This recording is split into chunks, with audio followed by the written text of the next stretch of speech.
Welcome to episode 41 of Tahrir Podcast. It is the 7th of August 2024, and my guest today is Jerome Drevon. Drevon is a Senior Analyst in Jihad and Modern Conflict at the International Crisis Group, where he undertakes research and analysis on Islamist militancy across regions. He has authored 2 books, Institutionalizing Violence, Strategies of Jihad in Egypt, published by Oxford University Press in 2022, and From Jihad to Politics, How Syrian Jihadis Embraced Politics. And in this episode, we'll be discussing the latter book, which will be published by Oxford University Press next month. Both books are open access as well. This episode is supported by the Arab Political Science Network. As the title implies, the book looks at why and how jihadis or similar groups were able to take over the Syrian armed opposition, as well as why these very groups ultimately rejected domination by al-Qaeda and the Islamic State, and embraced a different action plan. The book builds on years of impressive field research, including multiple trips to Northwest Syria and interviews with the main leaders of the armed opposition, especially Ahrar al-Sham and Jabhat al-Nusra, the Nusra Front, now called Hayatt Tahrir Sham, HTS, including an interview with Abu Muhammad al-Jolani. Welcome on Tahrir Podcast, Jerome. Thank you. Thank you for welcoming. Of course. So before I get into the gist of things, could you maybe start by talking about how the idea for the book came to be? Actually, the idea for the book started with Egypt. But I was doing my field research between 2012 and 2014 in Cairo. So I was mostly focusing on former militants in Egypt, many of whom were either returning from abroad, whether in exile, somewhere in Afghanistan, in Iran, in Europe. Others were being liberated by the Egyptian authorities. And so I did my field research on these groups, on al-Jam al-Islamiyya and Jamaat al-Jihad. I wanted to understand why 2 groups, the ideas were more or less similar. Why did they evolve very differently? One became a political party after 2012, when there was a political opening, and the other one joined al-Qaeda after, just shortly before 9/11. I wanted to understand how could we understand very different trajectories in terms of militancy. And so while I was in Cairo, I was participating to many popular demonstrations that were very common at the time. And increasingly, there were demonstrations in favor of the revolution in Syria. So I joined the demonstrations to understand who was participating, what were their ideas, and so on. And so as I was looking at the Syrian conflict, I saw the trajectory of one group there, al-Sham, which was at some point one of the largest armed opposition group in the Syrian opposition. And in September 2014, it lost all of its leadership. Its top tier, first and second tier leaders. Nonetheless, afterwards, it managed to reconstitute itself, to continue to grow, to become even more successful. So I thought, how come you have like such a group that managed to survive the assassination or the killing of dozens of its leaders, while other groups, when they just lose one leader, they just disappear quite immediately. So I thought that there was something else in the group in terms of institutional building, in terms of mode of organization, etc. And that very much interests me. Because even though I focus a lot in my work on jihadis, I think, paradoxically, that the ideological dimension is the least interesting. These groups' ideological views are quite simple, and, they could fit in one page. It's not very complicated, really, to understand the ideology and what they stand for. What I found more interesting is to understand how do you form a group? How do you share power? How do you create a sense of decision-making between your leaders? How do you implement it with your soldiers? And so on. And that's particularly the case in a country like Syria, where there was virtually no civil society before 2011. There was no political party, no union, nothing. So how do you transform from a few friends, 1,000 people who decided at the beginning of 2011 that they should fight back the Syrian regime? How do you transform from that to a group that has 40,000 soldiers? And so I thought that the trajectory of this group was interesting, but then I wanted to understand how come different armed opposition groups take very different, trajectories during an armed conflict such as the one in Syria. So I finished my research on Egypt shortly after the military coup. And so then I started to do more research on Syria. And many of the people that I had met in Egypt were Syrians that were one way or another linked to the insurgency. So they put me in touch with some of their friends, some of their contacts in Turkey. And so then I started to do field research there and started to also interview people to try to assess their views, how they think of the conflicts, how are that evolving over the events. And so I've continued that from basically really full time from 2016 to now, which I continue to do to some extent as part of my work. Yeah, and why did you choose to focus on these two groups in particular, al-Sham and Jabhat al-Nusra, the Nusra Front, now renamed the HTS? And as you do so, could you also point out the differences among both, as well as ideologically? And could you also discuss al-Nusra Front's split from ISIS in 2013, as to make things as clear as possible for listeners? So initially, the idea was to focus only on al-Sham, but because I didn't want to focus just on one group in isolation, so I wanted to understand the group within the broader insurgency. So I wanted to understand what was specific in terms of how al-Sham developed and what was shared with the other movements. Because if you want to understand the trajectory of one group, you cannot focus just on the group. You have to understand the group in its context. But the context was the broader insurgency. Because initially, not only it was the most successful, but somehow it was one of the most interesting groups, I think, because many researchers were focused on, for example, Islamic State. But Islamic State, somehow, I don't find them that interesting in the sense that extreme violence as a mode of political action is somehow a simple choice. I find more interesting, and that was what I did in Egypt before, to understand how groups that were initially more radical, how do they learn about politics? How do they learn the virtues of some type of political realism? Doesn't mean that they become moderate. I don't really like this word because it's all relative compared to your society, compared to the movement, etc. So I don't call anybody moderate, but somehow being more realistic in your political approach. I find that more interesting to understand because somehow there is more reflection, and it's somehow more difficult as well for these groups. It's easier to convince people that just violence for the sake of violence, as opposed to trying to balance military priorities, political priorities, and so on. And I saw that al-Sham was doing that quite effectively for a time, so that's why I focused on these groups first. But then, because Jabhat and Nusra became more powerful over the years, ultimately started to compete much more with al-Sham, ultimately took over. I thought that it would be interesting for the group, for the book, to have a comparison between those two groups. How come Jabhat and Nusra managed to prevail while it had fewer resources initially? It didn't have any support by states, while al-Sham at some point received quite good support by Qatar, by Turkey, and so on. And Jabhat and Nusra was targeted also by friend countries, especially by the US. So the situation was more difficult for Jabhat and Nusra. But what I found interesting, the comparison between both, is how they both came ultimately to the same conclusion, that they had to become a bit more politically realistic, develop a more pragmatic political approach to the population, to other groups, to their state alliances, and so on, but in very different ways. If we compare them, al-Sham started as a coalition of different local brigades, some led by militants, some led by more local actors, that put their efforts together, created a group, shared organization, then diversified the organization, creating a political office, financial bureau, military specialization, and so on.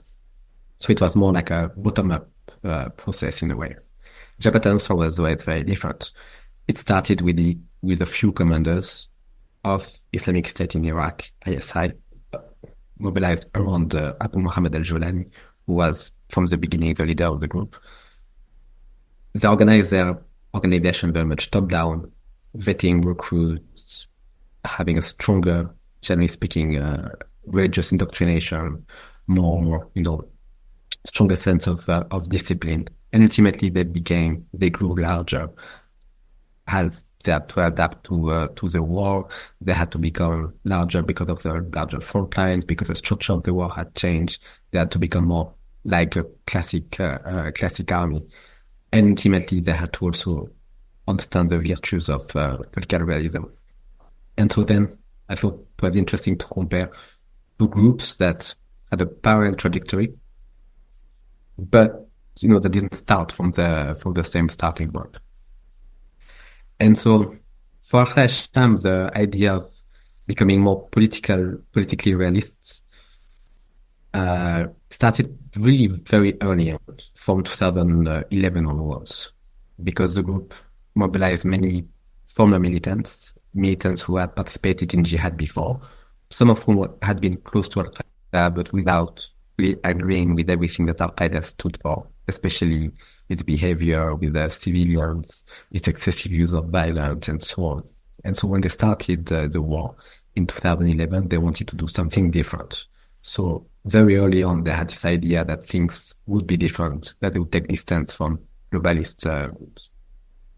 Jabhat al-Nusra was different, but there was also some criticisms of the excessive violence when the group started. When the group started, it was created by al-Jolani, was the commander of Islamic State in Iraq. So he was indirectly subordinated to al-Qaeda as well, because ISI was officially under al-Qaeda's command. So for him, the idea was to participate to the conflict, but not to repeat the mistakes that happened in Iraq. He already saw that many violations were committed against civilian populations, against religious minorities, and so on. And so he didn't want that. But he was still linked to the to Islamic State organization. And because his views were different, very quickly it started to clash with Islamic State in Iraq. Islamic State in Iraq thought that he was too independent. He was making all his own decisions. He was already making compromises with other factions, with the populations, and so on. And they thought rightly that they were losing control over him. And so gradually, the Iraqi commanders tried to reimpose themselves over Jabhat al-Nusra, but Jabhat al-Nusra refused. And Jolani was very reluctant. He even expelled some of the IS leaders at the time. And so IS understood that they were losing control over the group. So then they said, okay, Jabhat al-Nusra is officially us, because they were not saying it beforehand. And so they reunited, quote unquote, the two groups. And at the time, Jolani refused it and said, no, we are going to remain independent. And for him, the only way to survive was to pledge allegiance to al-Qaeda, because in his view, Islamic State in Iraq was subordinated to a higher authority, al-Qaeda. So by pledging directly allegiance to al-Qaeda, would maintain his own independence. Then the leader of al-Qaeda at the time, Ayman Zawahiri, stood in his favor and said that the two organizations coexist, Jabhat al-Nusra in Syria and Islamic State in Iraq. But that was not accepted by Islamic State in Iraq, and then a low-level war started between the two organizations, and generally speaking between what had become ISIS, Islamic State in Iraq and Syria, or in Iraq and Sham, and the remaining part of the opposition, including Jabhat al-Nusra. So that was in 2013. So what you're saying is that the clash was political, it was not ideological. There were two dimensions. It was political because it was about the control of the organization, but there was already an ideological dimension, in the sense that Jolani refused many orders from the Iraqi command, from the Iraqi commanders. For example, he didn't want to target religious minorities in Syria. He didn't want to launch armed attacks against the mainstream Syrian opposition in Istanbul. And generally speaking, he was more lenient in his local behavior. So even though it was about control, there were already ideological/political divergences between the two organizations that only became more pronounced later. And how and why is it that Islamist militancy came to dominate the Syrian armed opposition? So the issue often when we speak of armed conflicts is that we start the analysis when the conflict starts. So we see what groups emerge, why they emerge, what is their composition, and so on. But reality is a bit more complex. because you don't start from scratch. You never start from scratch. So you have to see what precedes the beginning of the conflict. When you start your armed organization, if you and I want to start an armed group in such and such country, who are we going to recruit? Are we going to recruit only our friends, families, our neighbors? Are we going to recruit people with similar ideas? So where do we get people with similar ideas? Are there already existing infrastructures? Political parties, associations, unions, social movements, any type of organization, which can be explained as well in non-violent context. Like in Egypt, when the uprising started, it was largely led by people who demonstrated in the 2000s for Palestine and for other issues, because those were people who knew one another, who had networks of support and things like this. And so the same idea for an armed organization, and even more, because of the type of secrecy that you need initially. You need to trust people. You need to avoid having collaborators and so on. And so the main issue with Syria is that Syria was much more authoritarian than most other states in the region, much more than Egypt as well. So you had no syndicates, no union, no political parties, nothing. In Egypt, for example, it existed. It was under control. Sometimes they were arrested, under pressure and so on, but they still existed. In Syria, there was none of that. So it means when you started, most armed groups started very locally, because who could they trust? They could trust their friends, maybe their neighbors, some other families. It was very, very local, because you couldn't, if you're like in Aleppo, trust somebody from Damascus that you've never met before. It's extremely difficult. And so the jihadis had an advantage in that regard. First, there were underground networks before 2011, some violent and non-violent. There were people who had mobilized for Iraq to go fight the American occupation. There were people who were simply already having talks with one another in terms of indoctrination, sharing ideas, doing readings together, jihadi readings, or quite militant approach to Islam. So those existed. In addition, there were Syrians that were abroad as well. Some Syrians participated in many jihad abroad, in Afghanistan, in Iraq, in Yemen, Chechnya, etc. Plus, there were people in detention facilities.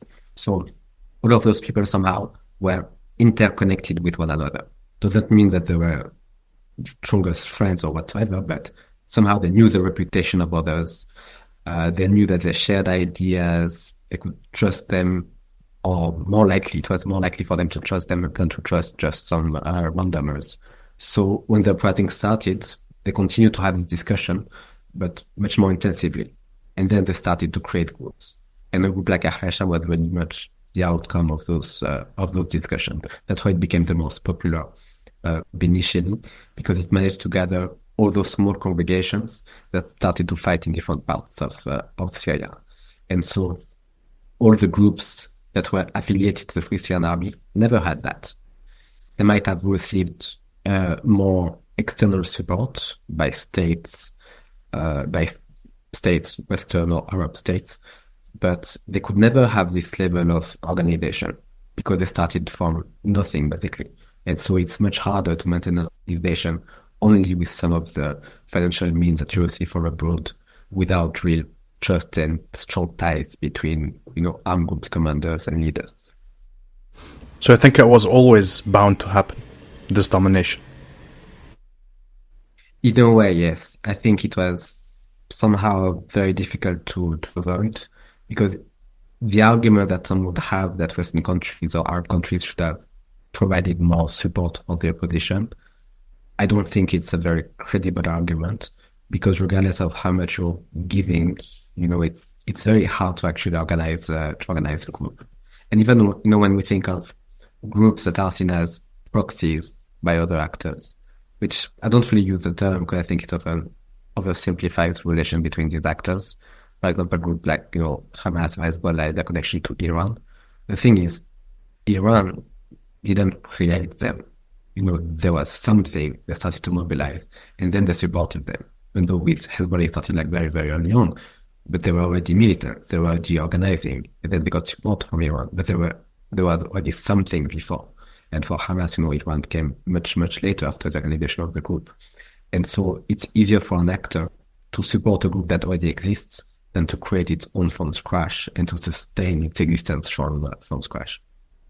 Indeed. And you've touched on state actors. What about non-state actors, such as individuals flying into Turkey and then crossing over to Syria and joining these groups? How significant a factor do you think that was? I think we have to separate two types of individuals. You have those with high level of experience and you have the commoners. Those with high level of experience played a critical role initially because they already had connections, they already participated in jihad before, and so very early on they could join groups and provide advice, help them organize themselves, help them make specific choices, including political, or even contribute to their religious thoughts and so on. And so those very much impacted the conflict and the groups. But initially, many were not assimilated necessarily to one group or another, because there was such a plurality of armed groups within the opposition. Many of these foreign fighters, the experienced one, joined a succession of groups, or they would provide advice to one and then another one and another one without being affiliated to specific organizations. And so their help was quite critical in the beginning, especially to gain this military experience. But those that somehow affected the position much more, but in a negative way, are the unaffiliated, more low-level foreign fighters. Here you have thousands of people from Europe, from the Muslim world, from the US, from everywhere, who joined the armed opposition because of the certain sets of grievances or because they sympathize with it. But those didn't know Syrian society, they didn't necessarily have connections locally and so on. And it was hard to integrate them because the group didn't necessarily have enough money to support them or weapons or the facilities simply to host them. And those were very much mobilized by Islamic State quite early on. At some point, Islamic State decided to integrate them into its own organizational structure and basically to use them as red meat, to throw them into the active front against other opposition group. And even though they were not necessarily trained before, when you send hundreds and hundreds of people on the battlefield, at some point they do achieve victory just because of the sheer number. And so that very much detrimentally affected the opposition because first it helped IS, prevail over the other armed groups to take over a large part of Syria. But then it also affected, the perception internationally of the opposition as being, too close to radical jihadis, which is, a simplification of what was really going on. And what do you think of the argument that Bashar al-Assad releasing thousands of Islamist militants from jail had tipped the scales or was a decisive blow to the probability of having had a more moderate armed opposition, one that is not necessarily dominated by Islamists? How significant a factor do you think these releases were? I think it's a fair argument. At the same time, we have to see that armed groups, including jihadi groups, started to congregate before the release of prisoners. Like al-Sham, for example, got most of the prisoners, but it started to be a group, before the liberation of prisoners. Jabhat al-Nusra was created by people from Iraq who were not in prison at the time of the 2011 early uprising. At the same time, it did contribute to the takeover of the jihadis, but I don't think that's the only factor. I think, as I said before, that the existence of pre-existing activists and jihadi networks within Syria was somehow a much more important factor. But then, yes, it was probably part of the calculus of Bashar al-Assad to worsen this tendency so that he could say, both internationally but also domestically, it's either us or them.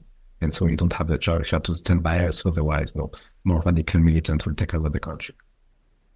And how would you rate that decision of releasing these militants? As in, did you think it ultimately did help him, or?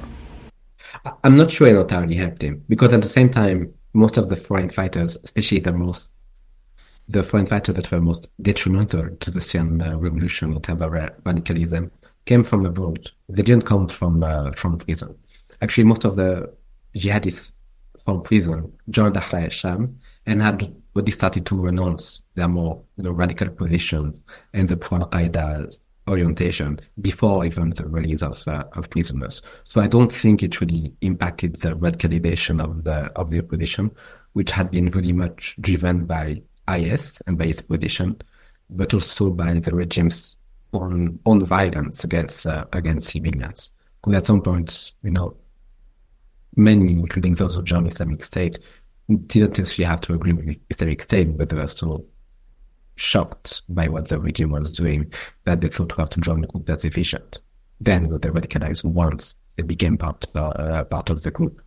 I think that most of the radicalization was driven by the regime's own action more than by the groups themselves.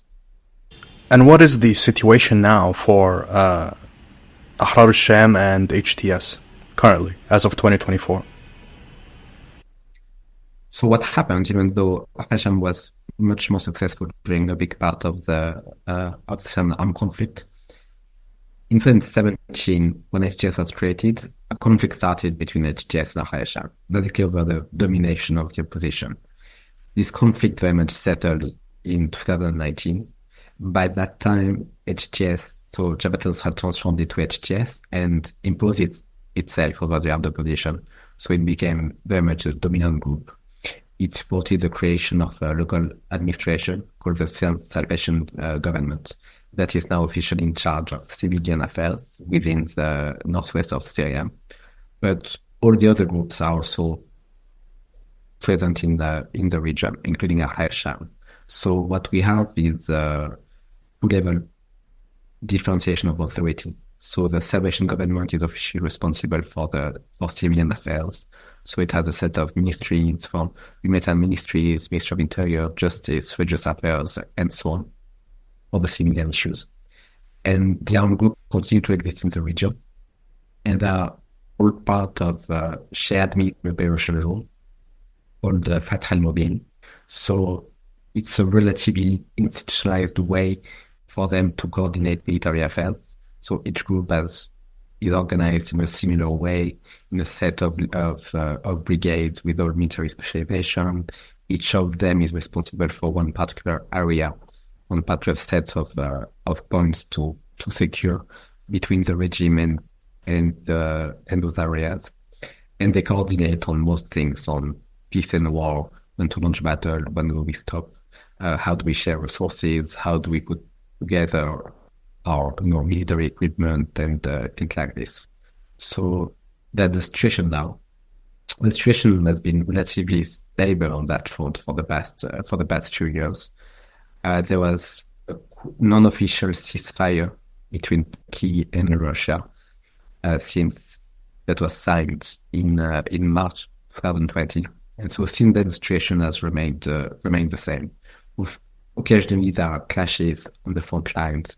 Sometimes there are bombings, including civilian areas, but the situation is relatively frozen, generally speaking. What do you think lies ahead now for these groups? So it's extremely difficult to know what is the future made of. Basically, all the groups are not naive. They know that their future does not depend on them.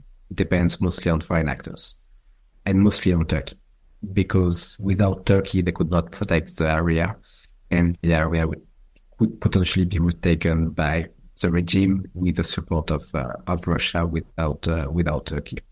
At the same time, they know that for Turkey, it's a matter of national security. So Turkey cannot abandon the region because Turkey cannot welcome more Syrian refugees, because domestically it's not politically acceptable, because it would create huge pressure on Erdogan.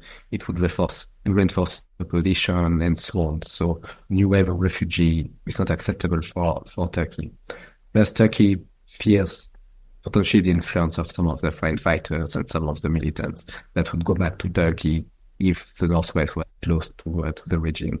So it's very much in the interest of Turkey to keep this region, and it's not a very heavy commitment in the sense that there are very little Turkish casualties, and it's not very costly to keep the situation as it is. So the situation is very much frozen, and nobody really knows what lies ahead, but it could remain as such for a very long time. I wouldn't be surprised if, in 10 years we still have more or less the same situation. because it's very difficult and unlikely for the main stakeholders, so Turkey, Russia, Iran, and the West, to reconcile about Syria and to find a working formula that would please all these countries. And so in the meantime, the armed opposition survives because it has enough space to survive in the absence of an international agreement over Syria. And I found it particularly interesting that you were able to interview HTS leader Abu Muhammad al-Jolani. So could you talk about how you were able to land such an interview, as well as how was it like generally? I mean, as far as I know, he has there's a $10 million bounty for any information leading to him. So could you maybe talk about the whole process and how that was like? Yes, there was a ransom on his head, but I don't think the Americans really are looking for it, because they could probably locate him if they wanted to. Now, basically, we have started a process with two teams who work together. One from International Crisis Group, so the organization with whom I work, and another one called Humanitarian Dialogue. So those are, we've interacted with HTS since 2019, going usually several times a year to Northwest Syria to speak to its leaders, but to speak also to people from civil society and other groups. The idea initially was to reach out to them to understand their positions, understand what they were doing, what they were seeking to achieve, so that we could hear directly from them. So the first time we went, we met several of the leaders, but not Abu Muhammad al-Jolani, but we met the mufti of the group, Abu Abdullah al-Shami, several ministers from the Salvation Government, and so on. And then by coming back and forth over the years, we met Abu Muhammad al-Jolani several times to understand also the evolution of his views. How did he read the regional card, the regional map? How did he read the expectations of Western countries? What was he trying to achieve locally? And so paradoxically, when we speak to the leadership of the group, even though it's former jihadi group, it's never about religion or theology or anything like that. That's not what they are interested in speaking to us about. It's not what we are interested in telling them about either. It's mostly a political discussion with political actors. And I think it's important to recognize that, regardless of the ideology or the ideas that you might uphold, ultimately they are a political actor.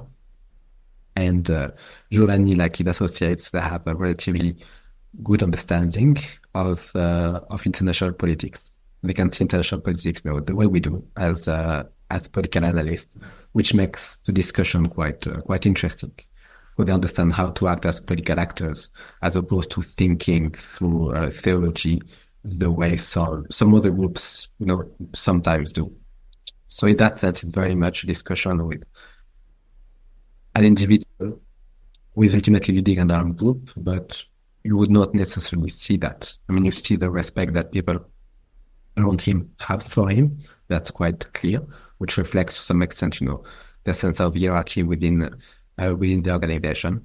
But ultimately, you don't feel that you're speaking to a religious organization, as opposed to simply, an armed group fighting for very much political objectives. All right. Any closing remarks or something you'd like to add before we wrap up? First of all, thank you for the opportunity. Second, as you mentioned, this book, but also the one on Egypt, are both available open access. So, feel free to download the PDF, to share the PDF. You don't have to ask me for permission or anything. I hope that it can reach out to a broader public, not just the public that's interested in the jihadi groups. Ultimately, it's a book about, an armed conflict. What happens when people start to fight a very authoritarian regime? How do they organize? How do they think politically? How do they try to reach out to others?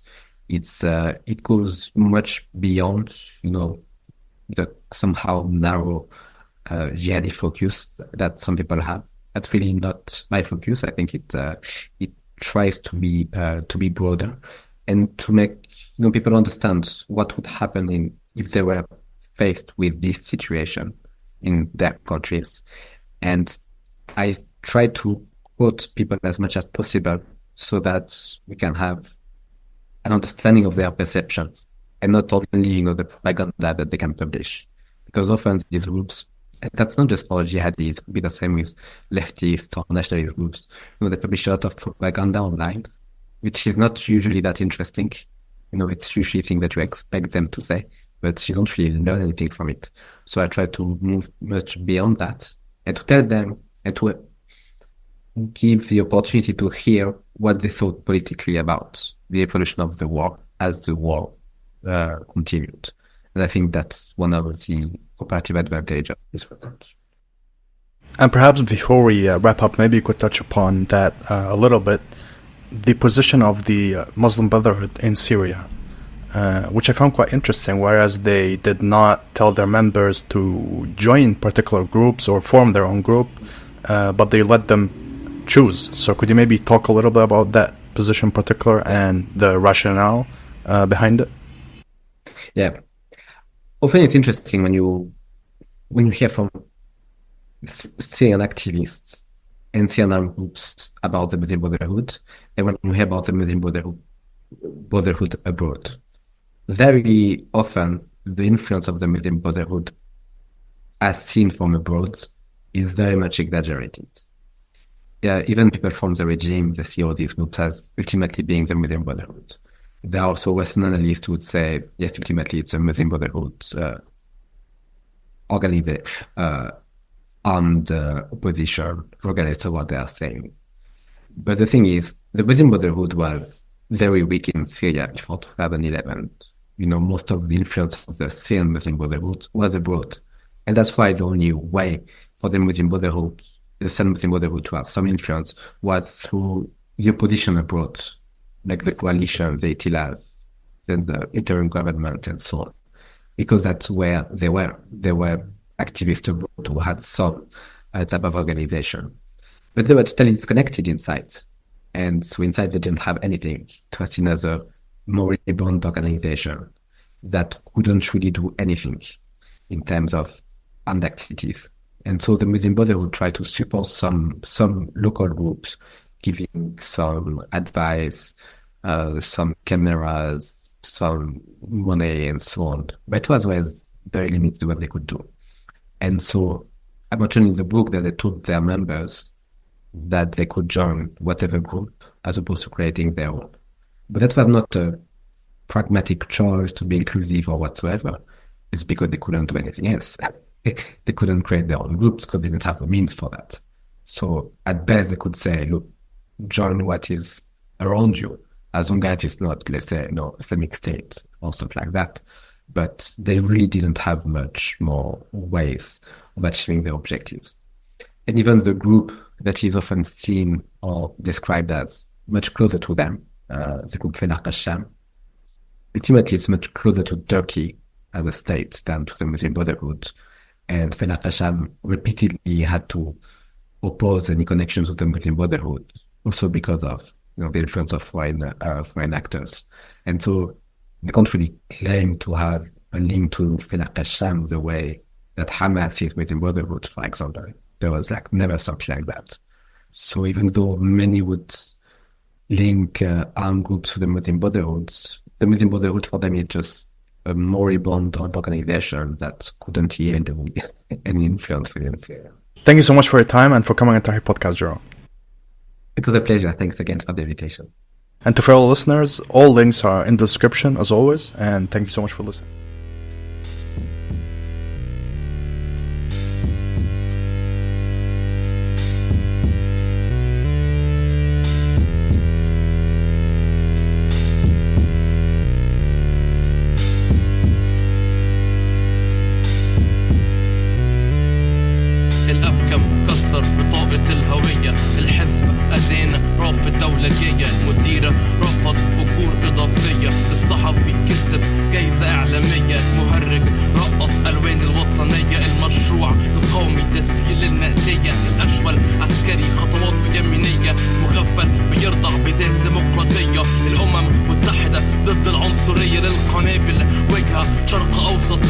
النسر ختم لي بهجرة غير شرعية. الوزير زور بطاقة علاجية.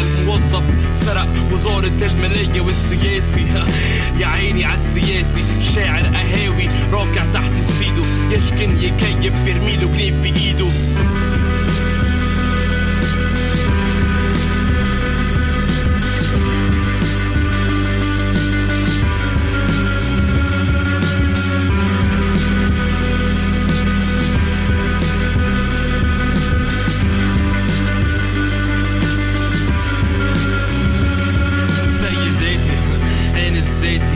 سادتي أعزائي المجنونة صدق على حكم القاضي الكمينة بيحلل بول للتعاطي والملك كرشه من جيب النباتي. الوكيلة رفض طالب في الإعدادي. الوزارة خلفت جيل إنسان آلي. تعابين أكلت بيوتها من مكانها. أرانب هربت وشوهين عيالها. الأعور قدم طلب للتعافي. القاضي واخد أجازة السنة دي. المريض بريل حرب حكم سياسي. البنك بيغسل فلوس الحرامي. الكسب مشروع مكتب الرشاوي والسياسي. يا عيني عالسياسي حبة فوق وحبة تحت